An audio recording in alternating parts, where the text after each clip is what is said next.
When we're traveling a long distance, we like to go 2 one-night stops and then at least a 2-night stop. It kind of breaks up the pattern, and driving every single day gets really, really tiring. So today we're at the Thousand Trails RV Resort in Williamsburg, Virginia. This is a 2-night stop, and it's our chance to get some chores done, get organized, and enjoy a little trip into Williamsburg, Virginia. Hi, I'm Jeff. Kathy's inside getting things ready for our journey into town, and this is Miles and Smiles.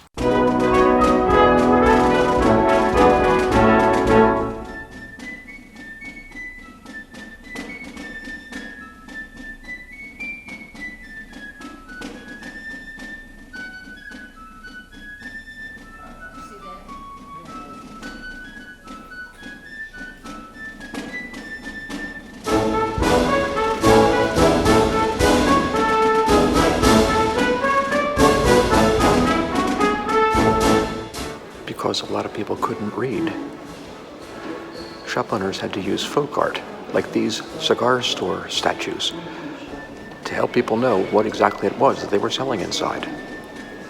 There's no question what they were selling in this shop, or this shop, and most especially, this shop. What's going on, Kat? I have no idea. It's December 2nd. Day of the grand illuminations.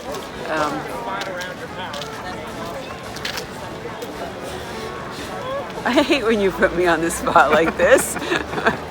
Lots of people walking around, a lot of apparently freer events, do you think? Yeah, Some events are free. Lots of activity. It's one of the biggest days of the year in Colonial Williamsburg.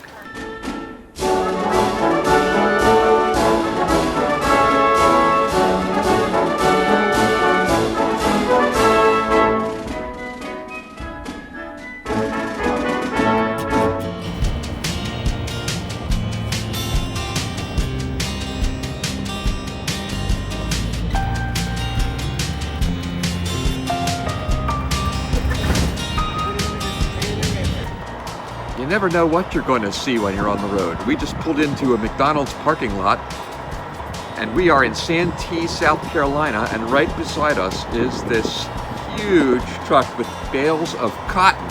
It is cotton picking season here in South Carolina. This is so nice and soft. It still has all of the seeds and leaves or flowers, whatever these are called. Amazing. I've never seen such a thing. And my parents lived here for almost 20 years.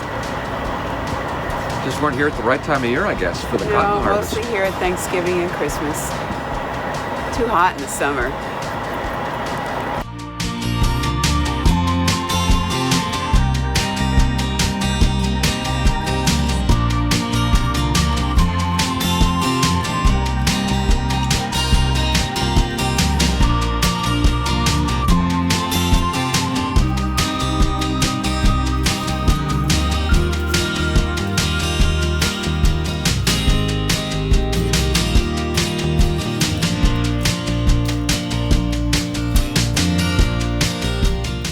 Today we just pulled into the Oaks at Point South in South Carolina. We're going to be here for 2 nights. We spent the 2 nights in Williamsburg and thought we would get some chores done during that time, but it did not happen. We were having too good a time exploring Colonial Williamsburg and seeing the museum and so forth. Last night we spent the night in a Walmart, and now we've got 2 nights here. So we're hoping to explore this beautiful campground. It's a Thousand Trails campground. And also get some chores done before we head further south for the winter. We've had a busy morning here in South Carolina and gotten a lot of chores done today, a lot of things fixed. First of all, spent a lot of time fixing the water heater. When I winterized the RV about a month ago, and we had to store it for a few weeks and we knew it was going to go below freezing, I had accidentally turned on the electric water heater after I had drained all of the water out of it. And that blew a thermal control valve probe I'll get the right name. It'll be printed down below here. And so we had no hot water. And I was pretty frustrated by that. It wouldn't work on gas or electric, but I did a little research and ordered the new part and put that in. And then, once I could tell that the water was heating up at the tank, we were still getting no hot water inside the RV, which was really frustrating. It was just lukewarm slush. I want to thank the RV Geeks, and there is a link down below. The RV Geeks for pointing out what caused the problem, and here's what it was. Our RV has this handy dandy little outside shower. And when I was getting water back in the system, I wanted to bleed the air out of this, and so I turned on both of these valves and bled the air out. And then I forgot to close these valves. I just released the trigger on here, and what happened was that the new hot water from our hot water tank was being mixed with cold water behind these valves. And so even though we had hot water in the tank, we were getting lukewarm or even cold water out of the faucets. All I had to do after a couple of hours of working on it was just close these two valves, and the hot water works perfectly. And we replaced a couple of these hatch lifts so that our hatches will stay open when we open them and close when we want to close them. I guess the old ones wear out after a little while.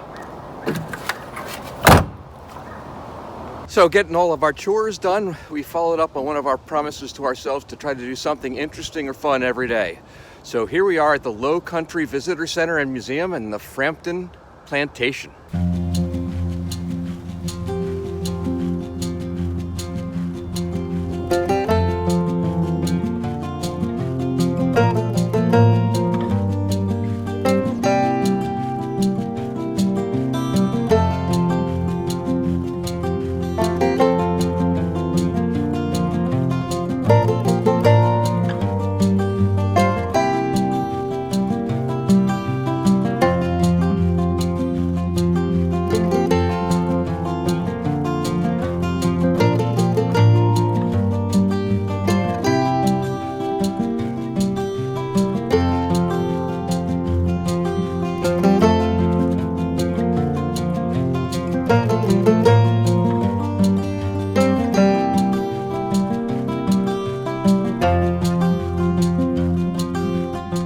So this is the Frampton House and Visitor Center.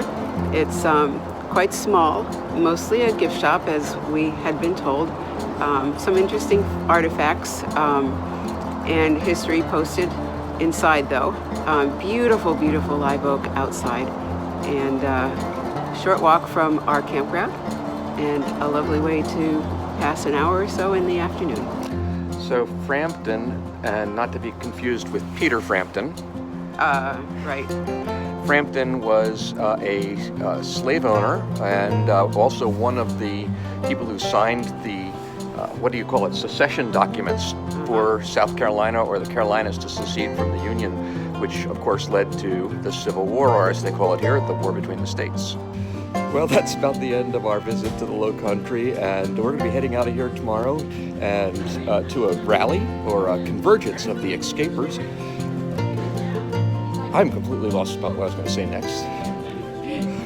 Well, we're going to watch the Nomads movie tonight. Oh yeah, that's right, because we hope to meet some people who were in it tomorrow. Yep. And so, I'm Jeff. I'm Kathy. And this is Miles and Smiles. Stay away from those Krispy Kreme. What? No, come on, right over here, hon. Come on, no. Come on. No. Oh, man. Nope, no snack. Yes. This is not cappuccino.